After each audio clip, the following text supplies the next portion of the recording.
60% H2SO4 by mass था, density अगर 1.2 हो जाती है तो कितना परसेंटेज बाय मास रह जाएगा? तरीका सबको समझ आ गया कि नहीं? सर ये हमको क्वेश्चन में दिया जाएगा कि डेंसिटी इसलिए डिक्रीज हुई है क्योंकि वाटर डाला है। देखो अब मैं ये बोल रहा हूँ ना कि calculate its percentage by mass if density reduces to 1.2, तो मींस कुछ मेंशन नहीं किया, तो तुम्हें सॉल्वेंट को ही सोचना है कि सॉल्वेंट को ही ऊपर नीचे किया है इन्होंने, अगर कुछ बाहर से डालना नहीं है तो। सही है नंदिनी? Yes sir. हाँ, इसी से ध्यान रखना है। अच्छा अब वो कर लोगे ना न्यूमेरिकल, उससे तुम वी निकाल लेना, वी आने के बाद उसको 100 में ऐड कर देना, क्योंकि जो वी आएगा वो एम बी होगा। क्यों? क्योंकि वो वाटर का वॉल्यूम है, वाटर का वॉल्यूम या मास एक ही बात है। सही ना? तो उसको ऐड करके 60 अपॉन में 100 प्लस वी, वी मान लो आ गया से 125, तो 60/225 इंटू 100 कर देना, ये परसेंटेज आ जाएगी। समझ आ गया कैसे करना है? तो ये ट्राई कर लेना। नेक्स्ट हम न्यूमेरिकल सभी दे रहे हैं, लेकिन जितना कराया है इसको ढंग से करना। सफिशिएंट न्यूमेरिकल हो चुके हैं। अभी तुम्हें नोट करना है, थ्योरी वाला टॉपिक है जो मैं थोड़ा जल्दी पढ़ाऊंगा, जिसने पढ़ा हुआ है उसको कोई दिक्कत नहीं आएगी। तो नोट करेंगे जल्दी से। Solubility of solid in liquid, solubility of solid in liquid, ये सबने पढ़ा हुआ है ना अब?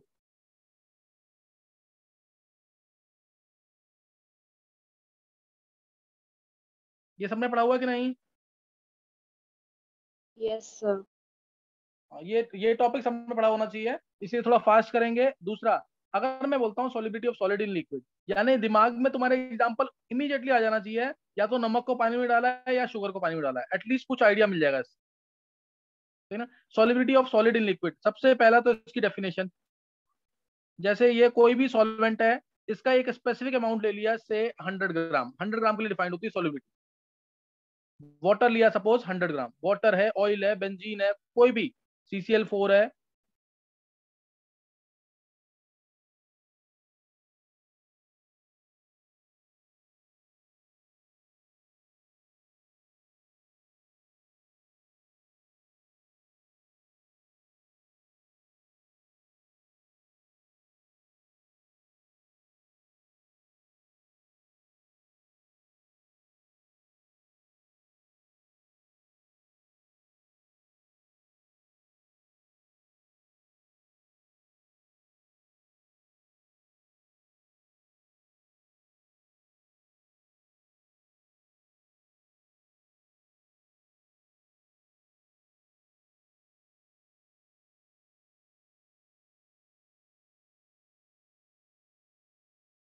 एक बार थोड़ा सा जल्दी से देखेंगे इसको, solubility of solid in liquid.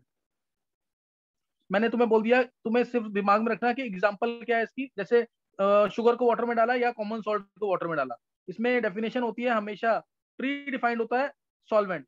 मान लिया 100 ग्राम सॉल्वेंट है, सही ना, 100 ग्राम सॉल्वेंट है, ये स्पेसिफिक अमाउंट है। इसमें मैक्सिमम सॉल्यूट कितना डिजोल्व होगा, इसमें मैक्सिमम सॉल्यूट कितना डिजोल्व होगा, ये दिमाग में रखना है।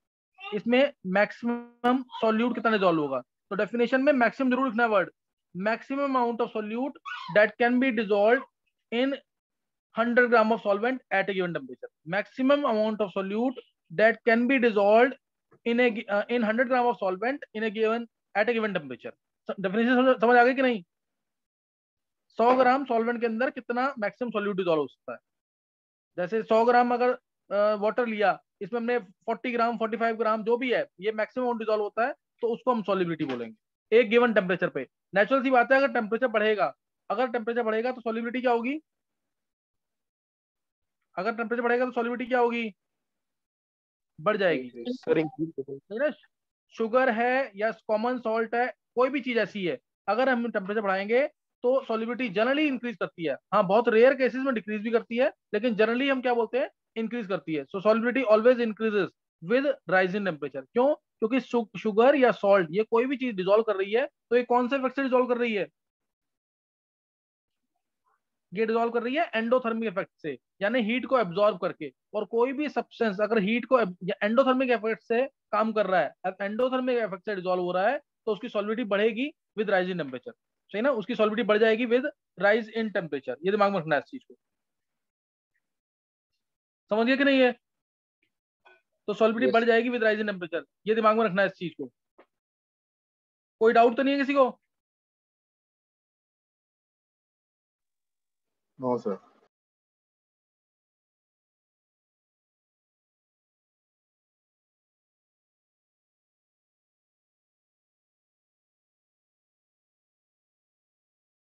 चलो नोट करना फिर आगे। अब कौन से, अब इसके अंदर ना, अच्छा मैं टर्म्स यूज करूंगा। एक तो डिसोल्यूशन और क्रिस्टलाइजेशन पता होना चाहिए। डिसोल्यूशन यानी सॉल्यूट जब इंटरेक्ट करेगा सॉल्वेंट के साथ, जैसे मैंने शुगर डिसॉल्व किया, सपोज सपोज मैंने शुगर है इसको डिसॉल्व किया पानी के अंदर, तो शुगर जो है, शुगर के जो मॉलिक्यूल्स हैं वो किससे इंटरेक्ट करेंगे? सॉल्वेंट के साथ। शुगर के जो मॉलिक्यूल्स हैं वो किससे इंटरेक्ट करेंगे? सॉल्वेंट के साथ। This is called as dissolution. यानी सॉल्यूट प्लस सॉल्वेंट अगर मिल रहा है, सॉल्यूट प्लस सॉल्वेंट अगर है, तो इसे बोलेंगे डिसोल्यूशन और सॉल्यूशन बनेगा। सही है? इसे बोलेंगे डिसोल्यूशन, सॉल्यूट प्लस सॉल्वेंट। अगर सॉल्यूट और सॉल्यूट का इंटरेक्शन हो जाता ना, तो इसको बोलते हैं क्रिस्टलाइजेशन। और ये कब होगा? सॉल्यूट सॉल्यूट का इंटरेक्शन कब होगा? जब maximum amount of solute dissolve है। तो अब जब सॉल्यूट जाएगा पानी के अंदर, तो वो सॉल्वेंट से इंटरेक्ट नहीं करेगा, क्योंकि अब और सॉल्यूट डिसॉल्व हो नहीं सकता है। तो वो क्या करेगा? किसी एक सॉल्यूट को डिस्प्लेस करेगा, उसकी जगह वो खुद आ जाएगा, और ये सॉल्यूट, ये जो सॉल्यूशन के अंदर था, ये बन जाएगा फिर सॉलिड। इसे बोलेंगे क्रिस्टलाइजेशन। जब सॉल्यूट सॉल्यूट का इंटरेक्शन होगा तो क्रिस्टलाइजेशन, जब सॉल्यूट सॉल्वेंट का होगा तो डिसॉल्व कर रहा है यानी डिसोल्यूशन। और ऐसा इंस्टेंट जब जितनी स्पीड से डिसोल्यूशन हो रहा है उतनी स्पीड से क्रिस्टलाइजेशन हो रहा है, उसको बोलेंगे इक्विलिब्रियम स्टेज। उसको बोलेंगे इक्विलिब्रियम स्टेज, यानी उस केस में मैक्सिमम सॉल्युबिलिटी है। समझ आ गया कि नहीं है?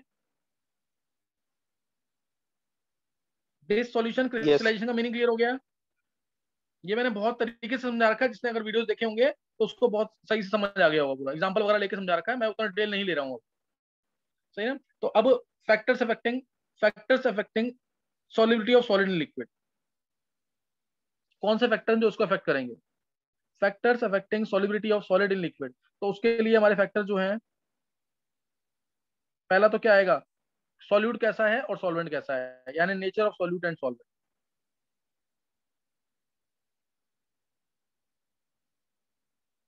इसको मैंने काफी डिटेल में डिस्कस किया हुआ है पिछले वीडियोस में, तो उसको देख लेना ढंग से। मैं इसमें एग्जांपल लेके समझा दूंगा। जैसे मान लिया मैंने कॉमन सॉल्ट को डिसॉल्व किया है, या कोई भी आयनिक कंपाउंड है, अगर मैंने इसको डिसॉल्व किया है, आयनिक कंपाउंड है, कोवलेंट कंपाउंड है, पानी में डिसॉल्व होते हैं, आयनिक कंपाउंड ज्यादा डिसॉल्व होते हैं। तो आयनिक कंपाउंड को अगर मैंने पानी में डिसॉल्व किया, तो पानी का जो मॉलिक्यूल है वो नेगेटिव पार्ट उसका इंटरेक्ट करेगा किसके साथ? Na+ के साथ। और नेगेटिव पार्ट पानी का इंटरेक्ट करेगा किसके साथ? पॉजिटिव पार्ट के साथ। और पॉजिटिव नेगेटिव के साथ। इस तरीके से कुछ इंटरेक्शन होगा, कुछ ऐसा इंटरेक्शन होता मानते हैं, समझिए कि नहीं है? तो इस तरह से वाटर जो है, ये फोर्स ऑफ इंटरेक्शन को, जो फोर्स ऑफ अट्रैक्शन होता है Na+ और Cl- के बीच में, उसको कम कर देगा। और इसमें मानते हैं ऐसा कि डाइलेक्ट्रिक कांस्टेंट वाटर का 81 होता है, 81 या 80 जो भी है, तो ये 1/80 टाइम्स फोर्स को रिड्यूस कर देगा दोनों के बीच में। Na+ और Cl- के फोर्स को 1/80 टाइम्स कर देगा। और लाइक दिस कॉमन सॉल्ट और ionic compound dissolves in water. सही ना? और like dissolve like, polar polar के साथ इंटरेक्ट करेगा, और नॉन पोलर नॉन पोलर के साथ। ये तो छोटी क्लासेस में पढ़ते आ रहे हो, जैसे पोलर पोलर के अंदर सॉल्युबल होगा, नॉन पोलर नॉन पोलर के अंदर। ऐसे ही होता है ना, जैसे अगर मैं सपोज इसको कॉमन सॉल्ट को डिसॉल्व करूं बेंजीन में, तो क्या डिसॉल्व हो जाएगा? ये कॉमन सॉल्ट बेंजीन में डिसॉल्व होगा क्या? बेंजीन में या CCl4 में डिसॉल्व नहीं होगा। इसके पार्टिकल तुम्हें दिखेंगे क्लियर, ये डिसॉल्व नहीं होगा। क्यों? क्योंकि कॉमन सॉल्ट आयनिक कंपाउंड है, यानी इसमें पॉजिटिव नेगेटिव चार्ज है, लेकिन जो बेंजीन है इसमें कोई पॉजिटिव नेगेटिव चार्ज नहीं है, तो कोई इंटरेक्शन नहीं हो पाएगा। सही ना? पोलर पोलर मीन्स, जैसे कोई भी ले लिया एग्जांपल, जैसे मैंने ले लिया सपोज ये NaCl ही लिया, तो NaCl के अंदर प्लस है, और ऐसे ही H2O के अंदर भी क्या है? प्लस माइनस है। तो इसका प्लस इसके माइनस के साथ इंटरेक्ट कर लेगा, और इसका माइनस इसके प्लस के साथ इंटरेक्ट कर लेगा। इस तरह से सॉल्युबल हो जाएगा ये। तो पोलर पोलर के अंदर डिसॉल्व करेगा, और नॉन पोलर के अंदर। और केमिकल बॉन्डिंग में सबने पढ़ा हुआ कि पोलर क्या होता है, नॉन पोलर क्या होता है। तो इस तरह से कर सकते हैं। हाँ, ये है कि कई बार पोलरिटी मैच नहीं करती है, सॉल्युबिलिटी कम होती है।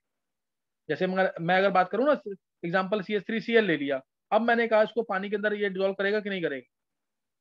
तो ये CH3Cl कोवलेंट कंपाउंड है। तो कोवलेंट कंपाउंड को अगर पानी में डिसॉल्व करना है, कोवलेंट कंपाउंड को अगर पानी में डिसॉल्व करना है, तो हाइड्रोजन बॉन्डिंग होती है। जैसे मिथेनॉल डिसॉल्व कर जाएगा, ये नहीं कर पाता डिसॉल्व CH3Cl। क्यों?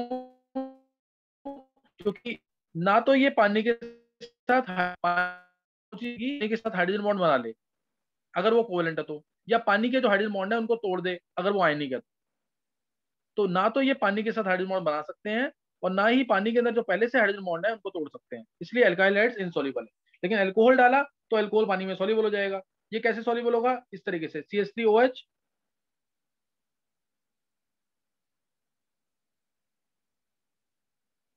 CH3, ये पॉजिटिव, ये नेगेटिव, ये पॉजिटिव, ये नेगेटिव, इस तरह से ये सॉल्युबल हो गया। समझ गए कि नहीं? ये इस तरीके से सॉल्युबल हो जाएगा। कोई डाउट? कोई डाउट किसी को इसमें? No sir. तो इस तरह से जो कोवलेंट कंपाउंड्स है पानी में सॉल्युबल होते हैं bye hydrogen bonding. Ionic compound ज्यादा सॉल्युबल होते हैं और कोवलेंट कंपाउंड्स क्या होंगे? कम सॉल्युबल होंगे। कोवलेंट कंपाउंड कम सॉल्युबल होंगे। देखो जैसे एग्जांपल लिया मैंने, अगर से मैंने ले लिया NaCl, इथेनॉल, और ले लिया CH3CN, और लिया मैंने साइक्लोपेंटेन, और मैंने बोला इसको टोल्यून में रेंज करो या बेंजीन में रेंज करो सॉल्युबिलिटी के अंदर। टोल्यून और बेंजीन इसके अंदर सॉल्युबिलिटी में रेंज करो, और दूसरा रेंज करो वाटर के अंदर। टोल्यून और बेंजीन में और वाटर में कर लोगे अरेंज के नहीं? ये NCERT का क्वेश्चन भी है।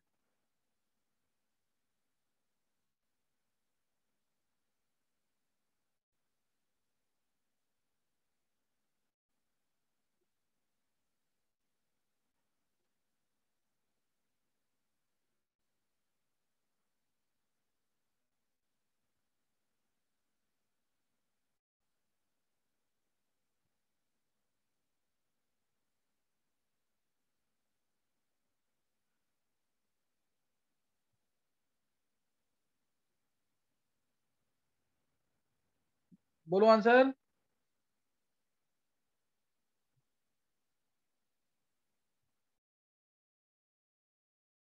सर NaCl फिर CH3CN फिर C2H5OH वाटर में।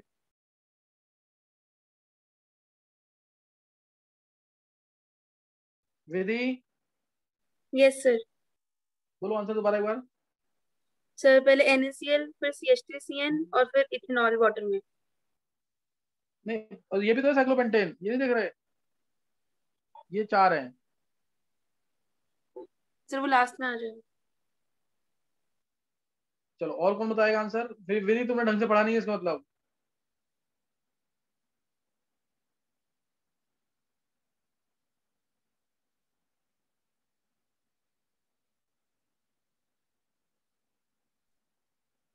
सर बोलो बोलो।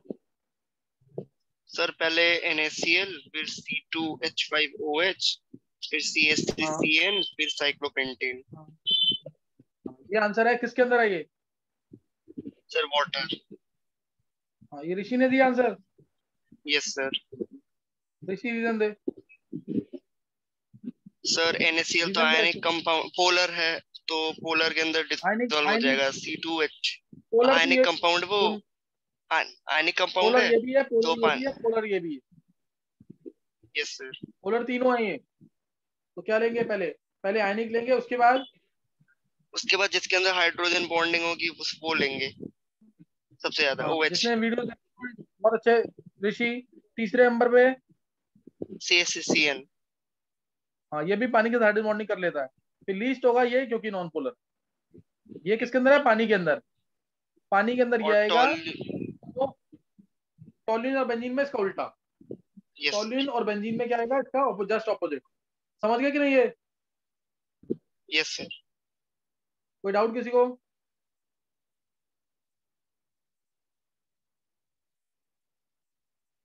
चलो ये क्लियर हो गया इसका मतलब। नेक्स्ट नोट कर लेंगे, एक और लेंगे एग्जांपल। मान लो ग्लाइकोल ले लिया मैंने, KCl ले लिया, एसीटोन ले लिया,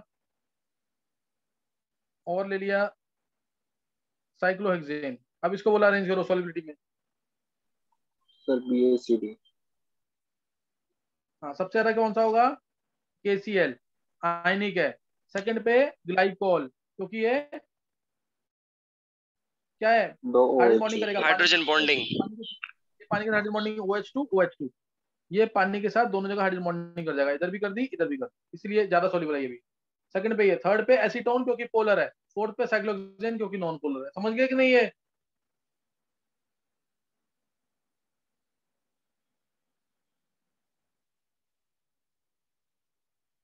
देखो समझ आ गया कि नहीं है?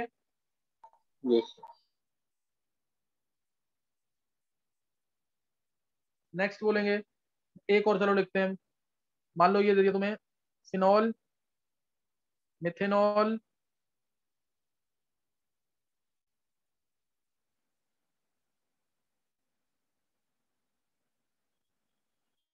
Glycol, phenol methanol glycol. अब बोला इसको सॉलिबिलिटी मैनेज करो। सर। और एक और ले लेते हैं, चलो एक मिनट जाओ, एक और ले रहे हैं, ग्लिसरॉल।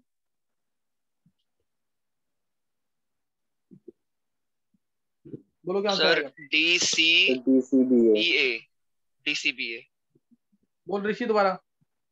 सर, DCBA, डी क्योंकि हाइड्रोजन बॉन्डिंग सबसे ज्यादा होगी, उसके हाँ बाद बिल्कुल थोड़ी सही है, कम ये वन पे आएगा। फिर CH3COH में लीस्ट, और C6H5 में R पार्ट बड़ा है।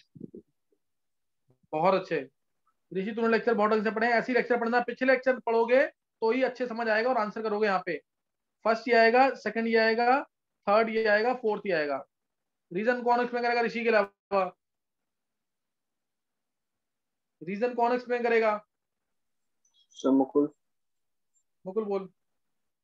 सर जो ये आखिरी वाले उसमें तो 3 OH है तो 3 बार हाइड्रोजन बॉन्ड हो जाएगा 3 हाँ H2O से। बिल्कुल सही है। हाँ नो डाउट इसमें R second one. Part, no doubt इसमें आर पार्ट बहुत ज्यादा है, लेकिन इसमें हर एक आर पार्ट के साथ OH ग्रुप लगा हुआ है, तो तीन तीन हाइड्रोजन बॉन्ड बनेंगे एक ही मॉलिक्यूल के साथ, इसलिए ये ज्यादा सॉल्युबल। ग्लिसरॉल, नाम क्या है इसका? ग्लिसरॉल।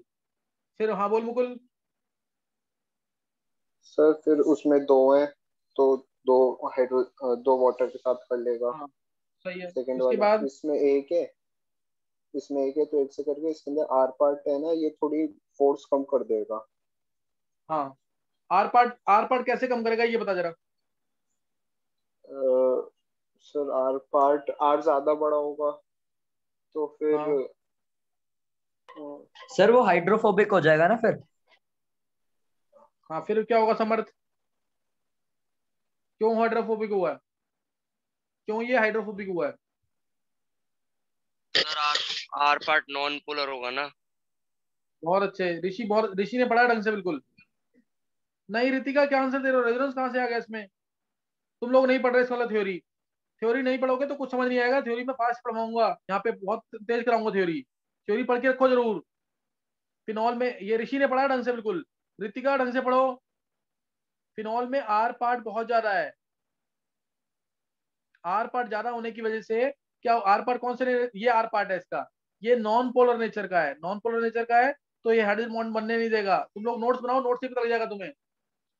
समझ गए कि नहीं? ये इसमें आर पार्ट क्या है, बहुत ज्यादा है। आर पार्ट ज्यादा तो क्या होगा?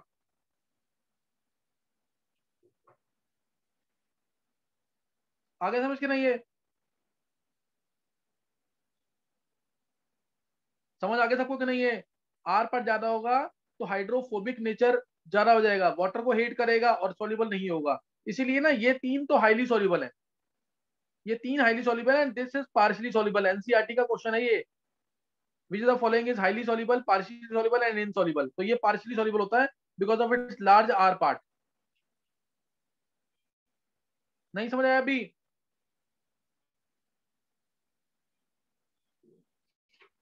देखो समझ आ गया कि नहीं है? Yes sir. सम्यक? यस सर आ गया। नहीं तो थ्योरी पढ़ी नहीं क्या तूने सम्यक? ये तो सारा मैंने पढ़ा रखा है उसमें। Yes sir. अखिलेश?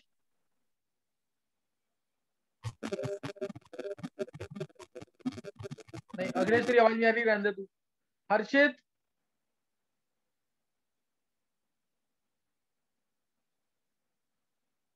देखो तुम लोगों के घर पे सिद्धांत?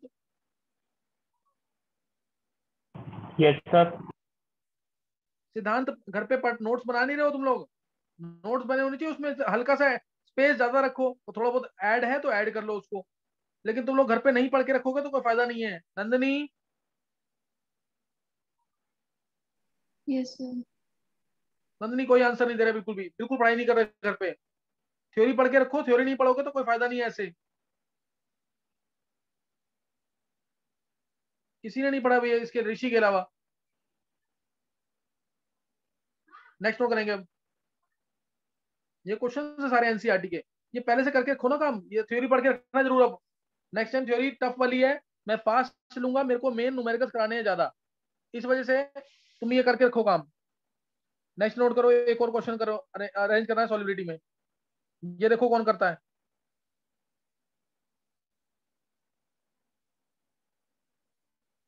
इथेनॉल, 2 बुटेनॉल,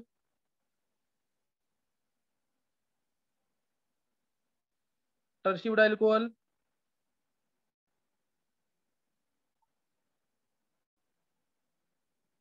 प्रोपेनॉल, ब्यूटेनॉल, इसको अरेंज करो सॉलिबिलिटी में।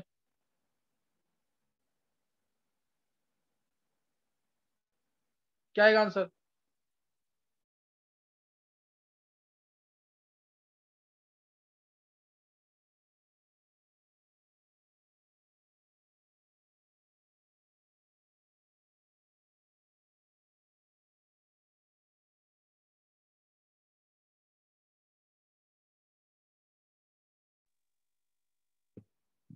वन 5 4 3 2।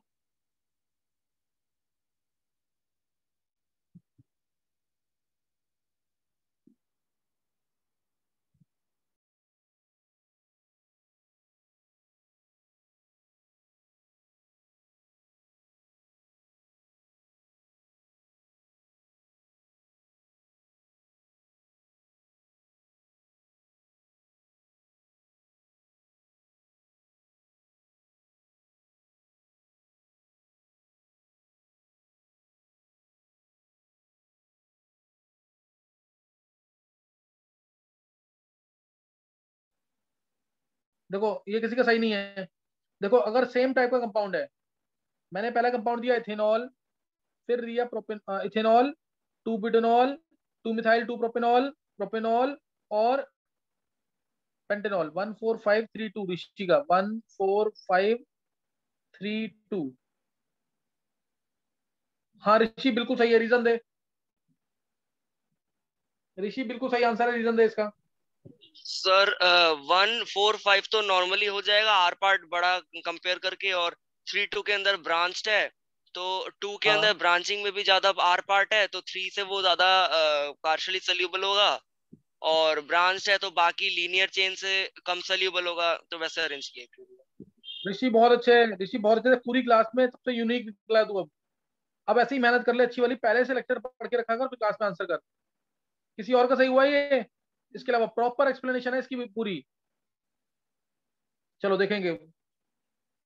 देखो उधर पहले आएगा, पहले देखेंगे क्या इसमें आर पार्ट। आर सब सेम टाइप के कंपाउंड्स है, ऑल आर एल्कोहल, तो आर पार्ट सबसे कम इसमें है, तो ये सबसे ज्यादा सॉल्युबल। फिर इसमें कम है, तो पहले आएगा 1, उसके बाद आएगा 4। यहां तक सही है तेरा ऋषि।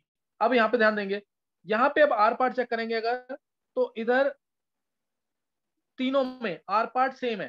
2 3 और 5 चेक करो, यहाँ तीनों में आर पार्ट सेम है। आर पार्ट जब सेम होगा तो ब्रांचिंग चेक करना, जैसे जैसे ब्रांचिंग बढ़ेगी सरफेस एरिया हाइड्रोकार्बन पार्ट का रिड्यूस हो जाएगा। जैसे जैसे ब्रांचिंग बढ़ेगी सरफेस एरिया हाइड्रोकार्बन पार्ट का रिड्यूस हो जाएगा, इसीलिए सॉल्युबिलिटी क्या हो जाएगी, बढ़ जाएगी। बॉइलिंग पॉइंट कम होता है, वो बाद में बता दूंगा, लेकिन नोट करते हैं, नोट कर लेना। क्योंकि सरफेस एरिया कम होता है तो वैंडल फोर्सेस कम हो जाते हैं, तो बॉइलिंग पॉइंट कम हो जाता है। बॉइलिंग पॉइंट क्या हो जाता है, कम हो जाता है। बॉइलिंग पॉइंट कम हो जाता है, सॉल्युबिलिटी बढ़ जाती है। ये पार्ट तुम्हें भी ध्यान रखना। ब्रांचिंग बढ़ेगी तो सरफेस एरिया हाइड्रोकार्बन पार्ट का रिड्यूस होगा। ये कब देखेंगे, जब सेम आर पार्ट है। सेम आर पार्ट किसमें है, 4 कार्बन इसमें है, 4 कार्बन इसमें है, 4 कार्बन इसमें है, इसलिए ब्रांचिंग ज्यादा सॉल्युबिलिटी ज्यादा, लेकिन बॉइलिंग पॉइंट कम।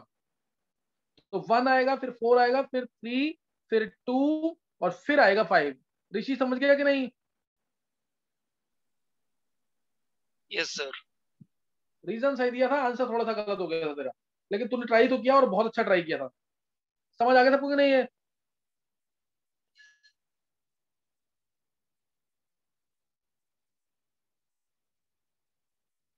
किसी को कोई डाउट तो नहीं है इसमें? देखो मैं तुम्हें बार बार यही बोल रहा हूँ कि तुम्हारे पास इतना बड़ा एडवांटेज है कि तुम्हें मैं पहले से भेज रहा हूँ सब कुछ, और फिर बोल रहा हूँ, फिर मैं लेक्चर दे रहा हूँ और उसमें क्वेश्चन पूछ रहा हूँ उसी के। जब तुम यहाँ पे टेस्ट को परफॉर्म नहीं कर पा रहे तो आईआईटी मेंस तुम भूल जाओ, फिर कोई बच्चा नहीं कर पाएगा। एडवांस की बात तो बहुत दूर की, मेंस भी नहीं कर पाओगे तुम लोग। पेपर में यहीं से क्वेश्चन आएंगे सारे उठ करके, और फिर तुम कहोगे अगर बात मान ली होती तो अच्छा हो जाता पेपर। और यहाँ पे बहुत बहुत इंपॉर्टेंट ईयर है तुम्हारा, बहुत क्रूशियल ईयर है। कॉलेज अच्छा मिल गया ना तो जॉब भी अच्छी मिल जाएगी, और कॉलेज नहीं मिलेगा तो फिर तुम भटकते रहोगे। इसलिए बात मान लो, जैसे मैं कह रहा हूँ इस तरह से करो पूरा ढंग से। होमवर्क जरूर देखना। मुकुल और ये रितिका, होमवर्क का जरूर मेरे को रिस्पॉन्ड किया करो, कौन नहीं कर रहा है होमवर्क। चलो अब नेक्स्ट नोट करना है। हाँ मुकुल, इस बात का जरूर ध्यान दे, कोई एक सिंगल बच्चा भी छूटे ना, बिल्कुल भी। जो पढ़ रहे हैं बिल्कुल ढंग से काम करें सब। 2-3 के घर मैंने कल फिर फोन किया है इसीलिए। देखो 4-5 बच्चे ही डाउट्स पूछते हैं अपने या सुनाते हैं मेरे को, तुम लोग सब करोगे तो सबका रिजल्ट अच्छा आएगा। चलो नेक्स्ट अब आ गया, ये क्वेश्चन तुम खुद कर सकते हो, इसको मैं छोड़ रहा हूँ। एक एक क्वेश्चन को बहुत ढंग से करो, मैं सारी एग्जांपल एक ही टाइप की लेता रहूंगा तो फिर तो यूज नहीं है ना, फिर यहाँ पे तुम खुश होते जाओगे कि आंसर निकल रहे हैं। देखो सर नेक्स्ट, जैसे इस टाइप का क्वेश्चन एक एनसीईआरटी में दे रखा है कि CuS है, इसकी मैक्सिमम सॉल्युबिलिटी निकालो। अगर इसका सॉल्युबिलिटी प्रोडक्ट KSP यानी सॉल्युबिलिटी प्रोडक्ट से 1.6 इंटू 10⁻11 है, अगर ये इसका सॉल्युबिलिटी प्रोडक्ट है तो इसकी सॉल्युबिलिटी क्या होगी, मैक्सिमम सॉल्युबिलिटी क्या होगी। तो सबने पढ़ा हुआ 11वीं क्लास में, ये बताने की जरूरत ही नहीं, एनसीईआरटी का क्वेश्चन है इसलिए बता रहा हूँ मैं। CuS टूटेगा Cu+2 और S2-, अगर इसकी सॉल्युबिलिटी S तो इसकी भी S और इसकी भी S, तो KSP आ जाएगा यहाँ पे Cu2+ इंटू S2-। सबने किए हुए ना क्वेश्चन ये, तो ये क्या आ जाएगा यहाँ से? Yes sir. KSP कितना आ जाएगा यहाँ से? यस सर कर रखे। हाँ ये 1.6 इंटू 10⁻11 है, तो ये आ जाएगा S into S square। S कितना आ गया यहाँ से? 4 इंटू 10⁻⁻6 मोलर। ये मैक्सिमम सॉल्युबिलिटी आ गई। कोई भी कंपाउंड ले लो, अगर मान लो मैंने दे लिया से कोई कंपाउंड है से एल्यूमिनियम सल्फेट ले लिया मैंने, इसका सॉल्युबिलिटी प्रोडक्ट दे रखा है सपोज 1.08 इंटू 10⁻13। मैंने बोला इसकी सॉल्युबिलिटी बताओ कितनी होगी, मैक्सिमम सॉल्युबिलिटी। जल्दी से बोलो आंसर, देखो कौन बोलता है आंसर, जल्दी से फास्ट आंसर बोलो उसका, क्या आंसर आएगा इसका?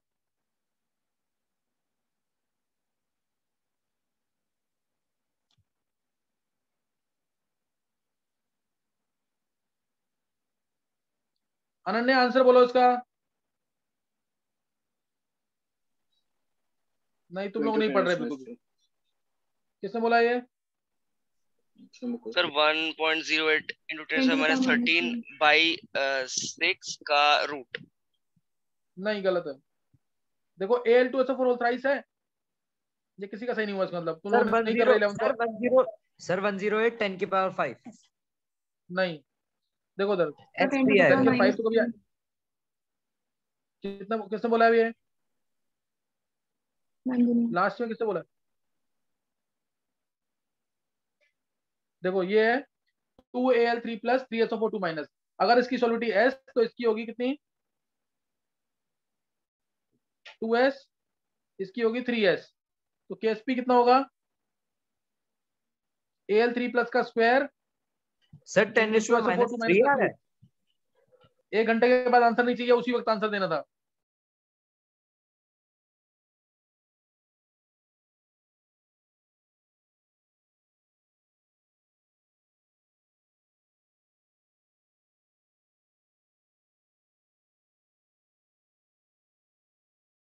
देखो उधर Al3+ का स्क्वायर आ जाएगा SO4 2- का क्यूब।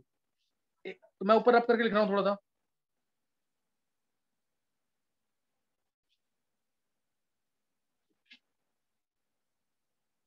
Al3+ का स्क्वायर KSP, Al3+ का स्क्वायर यानी Al3+ का स्क्वायर यानी 2S का स्क्वायर और 3s का, ये 3s का क्यूब, और ये है 1.08 इंटू 10⁻13 यानी 108 इंटू 10⁻15 आएगा। 2s का स्क्वायर यानी ये आ गया 108 s की पावर 5, 108 से 108 कैंसिल, s आ गया 10⁻3। एक लाइन का क्वेश्चन था और उसी वक्त ओरल आंसर निकालना था तुम। ये सबको समझ आ गया कि नहीं? 11वीं क्लास में किया हुआ सबने ये क्लियर है सबको? चलो नेक्स्ट नोट करेंगे, एक और क्वेश्चन निकालेंगे जल्दी से इसका। solubility of AgCl is equal to 10⁻5 in water, molar है ये, in water.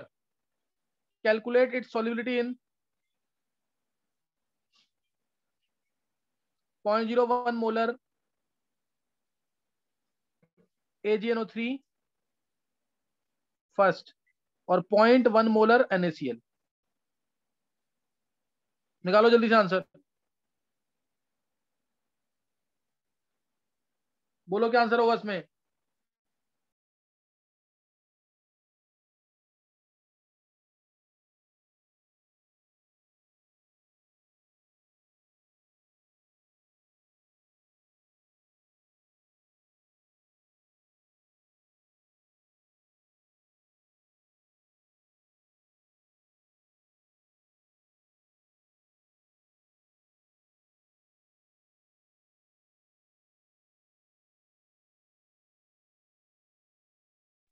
Sir solubility AgCl की 10⁻⁵ है सबसे पहले। इनिशियली पानी के अंदर 10⁻5 है, 10⁻⁵। सर इसकी पावर इवन नंबर नहीं होगी? नंदिनी आंसर बोलो तुम।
हाँ निकालिए सबने आंसर ये।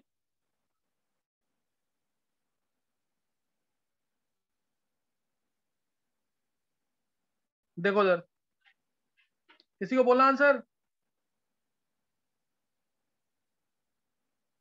देखो अगर तुम ये आंसर नहीं बोल पा रहे हो ना तो फिर बिल्कुल तुमने कोई पढ़ाई नहीं की 11th के अंदर। और ये वाले 3 क्वेश्चन जो हैं, ये लास्ट 2 क्वेश्चन जो हैं, एक ये वाला एक इससे पिछले वाला, हर किसी को बिल्कुल प्रॉपर तरीके से कर करके 5-5 बार भेजना है। मुकुल के बाद 5 बार भेजेंगे सारे बच्चे, सारे बॉयज जो हैं, गर्ल्स भेजेंगी रितिका के पास। रितिका तुम्हें भी करना है, मुकुल तेरे को भी करना है क्वेश्चन ये क्वेश्चन जरूर करना है जो मैं बता रहा हूँ ये। देखो पहले तो इसका केएसपी क्या होगा, AgCl की सॉल्युबिलिटी दे रखी है 10⁻5 मोलर पानी के अंदर, तो इसका केएसपी क्या होता है AgCl का? डायरेक्ट क्या होगा 10⁻10, इसकी सॉल्युबिलिटी S, इसकी S, केएसपी क्या हो जाएगा इसका S इंटू S स्क्वायर। ये तो डायरेक्ट बोल सकते थे तुम 10⁻5 इंटू 10⁻5, कुछ नहीं मेंशन किया तो 100% डिसोसिएटेड मानते हैं। 100% डिसोसिएट हो गया और आंसर आ गया 10⁻10। इसमें किसी को डाउट तो नहीं है? फर्स्ट पार्ट में सॉल्युबिलिटी दे रखी है, केएसपी निकाल दिया। देखो किसी को डाउट तो नहीं है इसमें?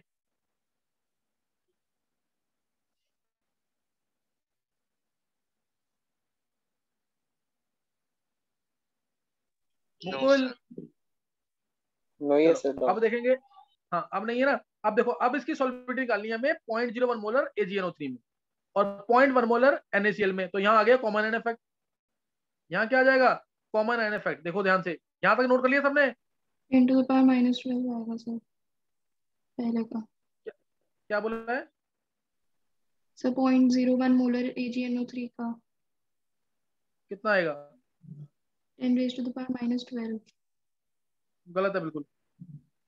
देखो सर, अब NaCl के अंदर AgNO3 में निकालना है अगर, सर -7 आएगा सर। AgNO3 अभी भी गलत है, ये टूटेगा Ag+ और NO3 नेगेटिव में। ये क्वेश्चन ऐसे हैं जो ऑलरेडी निकालने हैं, और तुम देखोगे ना, अगर 15-20 साल के पेपर देखोगे, कम से कम 5 बार क्वेश्चन आया होगा किसी न किसी तरीके से। Ag+ NO3 नेगेटिव, ये ऐसे टूटा। अब मैंने मान ली इसकी सॉल्युबिलिटी X मान लो या ऐसी मान लो, S सॉल्युबिलिटी है पानी के अंदर, तो इसमें AgNO3 में ये था 0.01 मोलर। ये पूरा स्ट्रॉन्ग अल्कलाइड टूट जाएगा 0.01। अब उसके बाद KSP का फॉर्मूला लगाएंगे, Ag+ × Cl नेगेटिव। KSP दे रखा है 10⁻⁻10, Ag+ होगा 0.01 + S। ये गलती मत करना, यहाँ पे S यहाँ पे है, 0.01 यहाँ पे है, और ये S कितना है यहाँ पे? Cl- कितना है S? कोई डाउट तो नहीं है दोनों के मिक्सचर में। और तुम्हें पता है S पहले तो 10⁻5 था, अब ये और कम होना है कॉमन आयन इफेक्ट की वजह से, इसलिए कैंसिल होगा और यहाँ से S आ जाएगा 10⁻8। कोई डाउट? ये तो क्वेश्चन देखते ही बोलना था तुम्हें। 10⁻5 इधर है तो KSP हो गया 10⁻10, 0.01 में निकालना है, Ag+ कॉमन है तो 10⁻8 आंसर। ये 0.1 मोलर NaCl में निकालना है तो 10⁻9 आंसर। खत्म क्वेश्चन। 1 सेकंड का क्वेश्चन था ये, जो तुम कोई भी नहीं निकाल पा रहा है। सम्यक यस सर। क्यों नहीं हो रहे क्वेश्चन ये? विधि, यस सर। ये क्वेश्चन क्यों नहीं हो पा रहे तुमसे? ये किए हुए हैं ना सारे आयनिक इक्विलिब्रियम के। यस सर करे हुए। फिर क्या फायदा ऐसे पढ़ाने का? तुम लोग पढ़ ही नहीं रहे घर पे, इतने इजी क्वेश्चन है ये तो। 0.1 मोलर NaCl में